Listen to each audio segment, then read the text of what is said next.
It's a great question, isn't it? Is there any evidence? I want you to think about this. The other night, our man who works in music in the church, he was teaching a group of people, and my wife was in the group. And someone mentioned the song, "The Little Lord Jesus Lies Sleeping in the Hay," or whatever that song is. And the music man, he wanted to make a point. He goes, little, has anyone ever read the Bible? We ought to say the massive Lord Jesus. Now, it really just doesn't work out right. But you get his point? Now, I want you to think about something.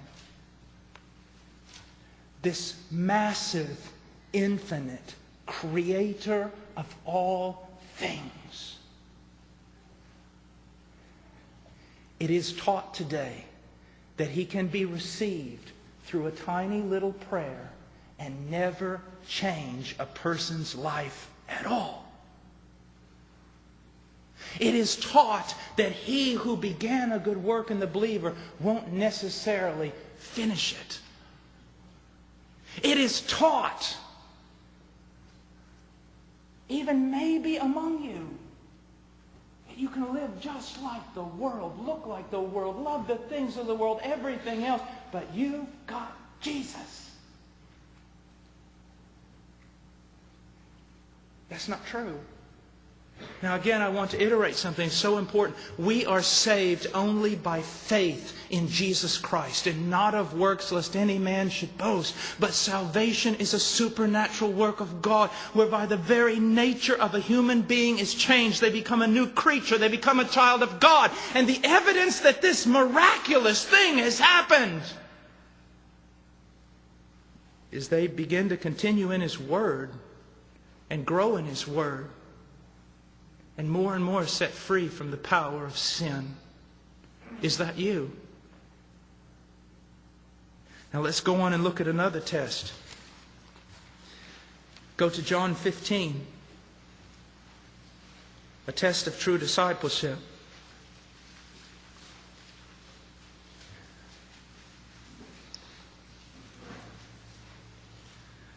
Verse 1, I am the true vine, and my Father the vine dresser. Every branch in me that does not bear fruit, He takes away.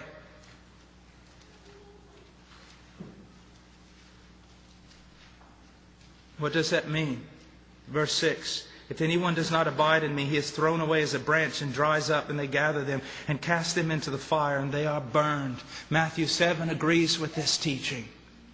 Do you see what he's saying?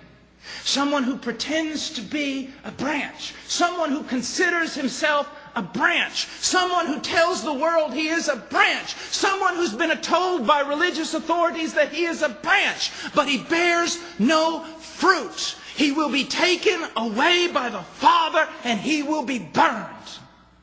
That's what it's saying. It's not saying that everyone who prays that prayer is going to heaven. It says everyone who doesn't bear fruit is damned. Why? Because we're saved by fruit keeping? No. Because fruit bearing? No. Because fruit bearing is the evidence of truly having believed unto salvation. Do you bear fruit? Do you? Because he says in verse 8, my Father is glorified by this, that you bear much fruit and so prove to be my disciples. Do you bear fruit? Look what he's saying. Look at this verse.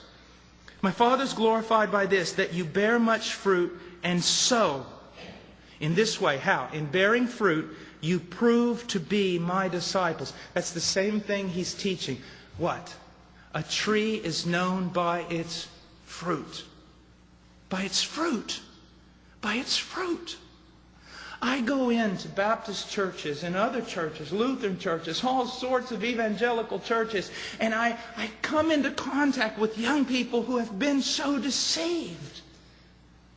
They bear no fruit, yet they're assured of their salvation, as sure can be. They're never pruned by the Father. There's no evidence of God working in their life. They can flagrantly be involved in sin and have no conviction of sin and then participate in the youth group on Sunday morning with no problem whatsoever, and they're still assured that they are truly born again. That is not true. Jesus said, by your fruit you prove to be my disciples. And then he goes, in verse 16, you did not choose me, but I chose you and appointed you that you would go and bear fruit, and that your fruit would remain, and that whatever you ask of the Father in my name, he may give to you. How can we be assured that the true Christian will always bear fruit? First of all, because salvation is a work of God.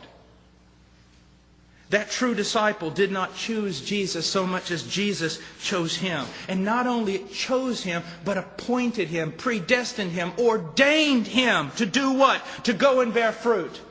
And that's what it says in Ephesians chapter 2. We are his workmanship. He has created for every believer good deeds that he will walk in, that he will do. You see, here's what I want you to see. Salvation is more about God than it is about you. It's more about God's reputation and God's glory than anything else. God is demonstrating something in the land, that he is powerful to save, and that everyone he truly saves, he will truly transform. He is demonstrating his power by what he does in the life of every believer. That's why it's absolutely absurd to think that a man can truly be saved and then live in a constant state of carnality. It's absolutely absurd. Because it's saying that God, who had the power to begin the work, does not have the power to finish it. And that's not true. So what is one of the great evidences that a person is truly converted? They will bear fruit. They will bear fruit. Now let me ask you a question. Do you bear fruit? Let me ask you a question. Do you bear secret fruit? Hidden fruit? What do I mean by that? Not that it's hidden from the world, but that when it's fruit that flows forth from your character and not from your circumstance. It's when you are alone and no one's with you. Do you bear fruit? Are you only religious in your youth group? On the days of your church gatherings? When you're alone at school? When you're a long way from the religious? Do you bear fruit? Do you walk in holiness? Do you desire God? Can the fruit of the Spirit, according to the book of Galatians, be seen in your life? Is there any evidence, other than the fact you claim to be a Christian, is there any evidence that you truly are? Look at the sovereignty of God here. You did not choose me, but I chose you and appointed you that you would go and bear fruit. He's saying, I want you to know something.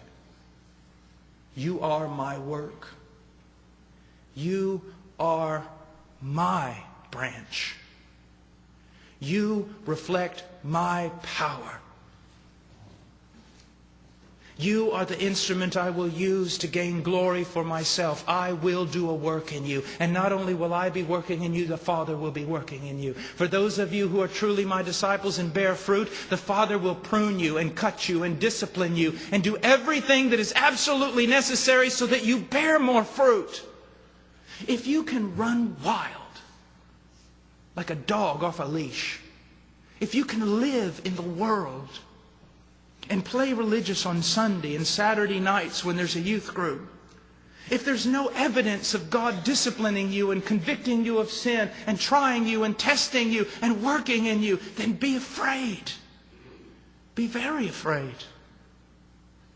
For he has said that everyone who bears fruit, the Father will prune. And everyone who does not bear fruit, the Father will take away in judgment. How many of you tonight would be taken away in judgment? Regardless of your confession, regardless of what you say with your mouth, there's no fruit. Now, let's go to one more test. John 13.